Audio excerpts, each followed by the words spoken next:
Hello guys, magandang araw po sa inyo. Ito na naman po ulit ang Marilo Vlog.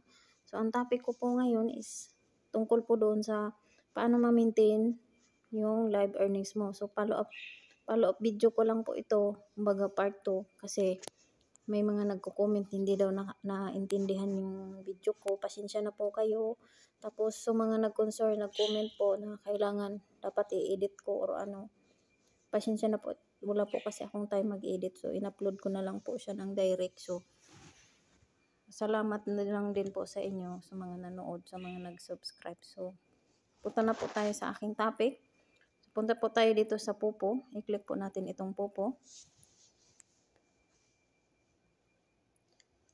So, ito na po, i-click ko din po itong reward.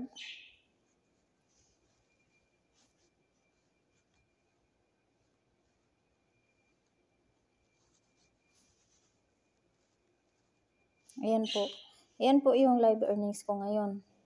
98,100. So, hindi ko na po yan siya hinabol. Kaya ang live ko is 1,000 per hour. So, sa mga gustong habulin, kunwari, konti na lang naman yung kulang nyo sa live nyo. Ang gagawin nyo lang guys, mag-exchange lang po kayo. Mag-exchange lang po kayo ng, kunwari, ganito, Lunes. Dapat ganito kayo mag-exchange ng malaki. Tapos, kinabukasan, di ba kung naka-VIP kayo, yung reward nyo sa VIP, trade nyo din po yun para hindi po gano'n kalaki yung mabawas ni Popo hanggang Friday. Kasi dapat ngayon talaga, Lunes, ngayon ka talaga magbagsak ng coins na malaki or trading na malaki para yung live earnings mo, umabot siya ng Thursday ng gabi. Kasi pagdating ng Friday, babagsak din po yung live earnings nyo. So, ang gagawin nyo lang po, yun nga, mag-exchange kayo. Kung kailangan nyong habulin, di habulin nyo. Para, kumbaga, malaking tulong din naman po yun sa inyo eh. Pag nag-exchange po kayo, malaking tulong po yan sa inyo sa level up. Kasi, lalo na sa mga below 10 level pa lang, malaking tulong din po sa inyo yung exchange ng mag-exchange. Kasi yun talaga ang ginawa ko.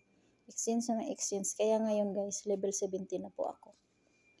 Kaya hindi ko na rin po yan hinabol yung hindi ko na po hinabol yung live earnings ko kasi busy din po ako. May pasok na din kasi yung mga amo ko. Kaya hindi ko na siya maasikasong kumbaga yung live ko, kung hahabulin ko pa siya, maggagastos po ako, magre-recharge para lang habulin.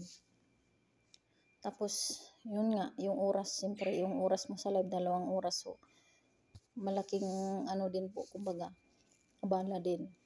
So, yan lang guys, so mga naguluhan ng una kong video, ang gagawin nyo lang po para mag-maintain yung live earnings nyo, exchange lang po ang pwede nyong gawin. So, maraming salamat guys sa mga nanood ng video ko, sa mga nag-subscribe. Thank you po. So, sana po makatulong ito. Ito ay follow-up video lang po para doon sa nauna kong na-upload na video na hindi na-gets ng iba. So, yun lang po ang gagawin nyo, mag-exchange para mahabol nyo yung live roll nyo. Pero, ngayon po kasi, napagtanto ko na sa kaka-exchange ko, hindi talaga pala ako yun nga, hindi nga ako nagwe-withdraw kasi inaano ko yung pag-i-exchange ko. Pero nag-level up naman po ako. Magle-level 80 na po yan. Ayan o. Ayan, magle-level 80 na po yan. Kaya hindi ko na po yan hinahabol yung live earnings ko kasi nanghihinayang na din po ako. Kumbaga, okay na din po yan. Kumbaga, solve na ako dyan sa level ko. So, para lang po yan sa mga gustong maghabol ng live earnings nila, so may mga pang-suporta talaga, or so may mga spenders or gifter, ayun po ang gagawin nyo. Mag-exchange po kayo. Pero, ang pag-i-exchange na po na yan, malaking tulong po yan sa inyo kasi magde-level up din po ang account ninyo.